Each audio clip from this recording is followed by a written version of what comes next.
Chị cùi bên nước ngày xưa, chị cùi nhà sàn đơn sơ để lại trên đường lên dãy, trên đường về buồn. Chị là tuổi xuân, chị là trăng tròn gót mòn đôi chân, chị cây cong.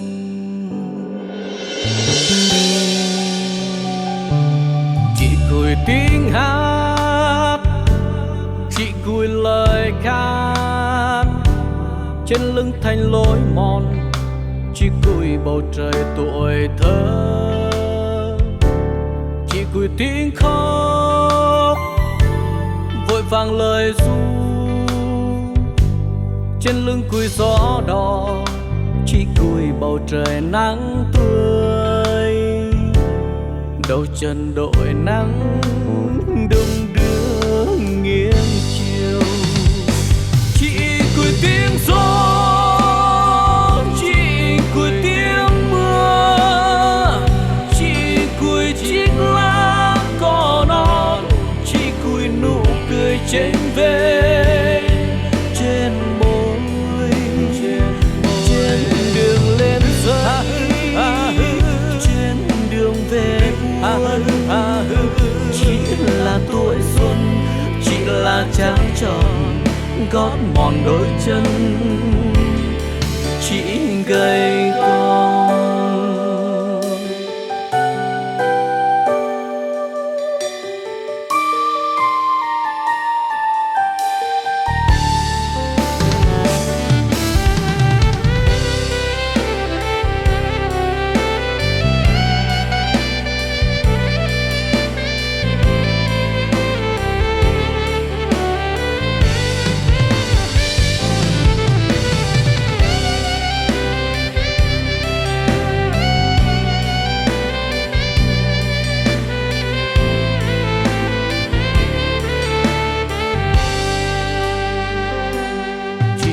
Tiếng hát, chị cùi lời ca, trên lưng thành lối mòn.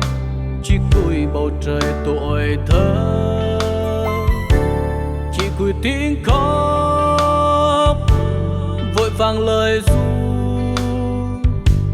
trên lưng cùi gió đỏ. Chị cùi bầu trời nắng tươi, đầu chân đội nắng đung đưa nghiêng chiều.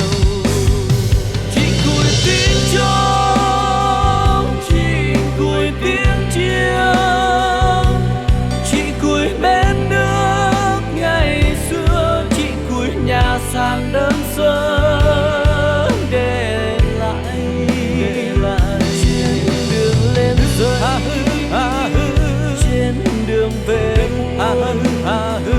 Chị là tuổi xuân, chị là trăng tròn gót mòn đôi chân, chị gầy gò. Chị cùi tiếng gió, chị cùi tiếng mưa, chị cùi chiếc lá cỏ non, chị cùi nụ cười trên về, trên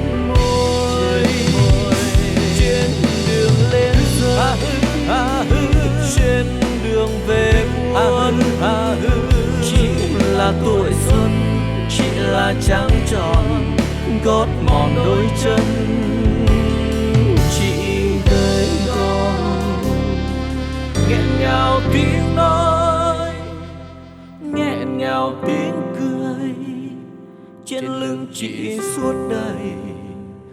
Chị cùi không nói lòng đông phận đây, nghẹn ngào tiếng nói, nghẹn ngào tiếng cười, trên lưng chị suốt đời.